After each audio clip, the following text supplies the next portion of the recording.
One Page Weekly with Nick Slavik. Tycoons. Data plus feelings. Rockefeller, Morgan, Vanderbilt, and Carnegie were industrialists, very wealthy and very influential. At one point, their industries comprised about 50% of the stock market's value. For a brief period, railroads alone made up about 60% of the stock market. Rockefeller's personal wealth was 1.6% of the gross domestic product of the United States, or about $6 trillion in current value. When Carnegie sold U.S. Steel to J.P. Morgan in 1901, it became the first billion-dollar business ever. What do these humans have in common? Ruthless business practices, visionary thinking, and a need to display their wealth. This era was dubbed the Gilded Age for a reason. Gold on the outside, cheaper hollow on the inside. A hallmark of the Gilded Age tycoon was to make your fortune doing something boring, like making and selling farm equipment, building a huge vacation estate somewhere far from the farms in which your equipment was being used, naming it something pretentious, think Vizcaya, the name given to the international harvester owner John Deering's Miami estate. Naming your estate is kind of annoying. Vizcaya is extra annoying. It's a made-up word about a made-up Spanish explorer that comes with its own made-up mythology. This particular estate spans tons of acres, sits on the ocean in the heart of Miami, and is architected after an ancient European villa. Most of these grand homes are. Marble, statues, art, opulent gardens, servants, electricity, and plumbing, and telephones, in a time when these were rare, novel, and expensive. The list of marvelous things about these homes go on.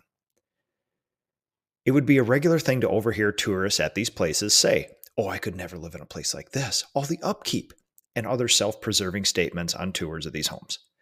It may sound like I'm bagging on these people and their homes, but I'm not.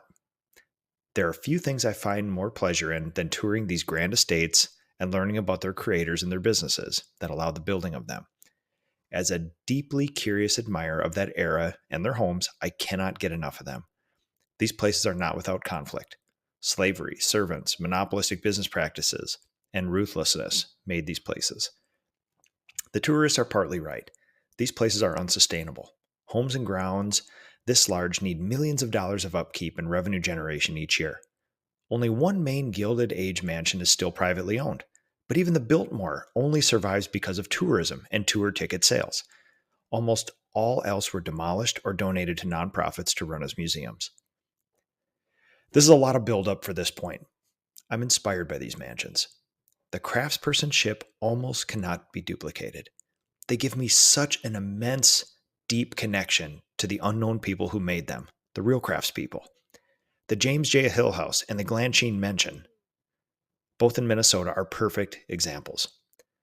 Finely fitted quarter sawn oak, a personal favorite of mine, covers almost every inch of the grand lower halls of these houses. It makes me want to create a special place for my family, create a lasting legacy, and to never forget about the highest form of architectural craft can add so much to our lived experience. John Deering, the tractor guy, died alone, having never married or had a family.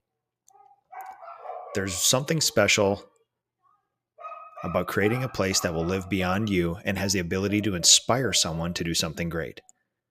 I have not decided whether this is a healthy or unhealthy desire, but if my kids, grandkids, or even strangers feel a portion of what I feel in these estates, I will have done a good, creating surplus value for people I will likely never meet. One of the definitional antonyms of tycoon is small business owner.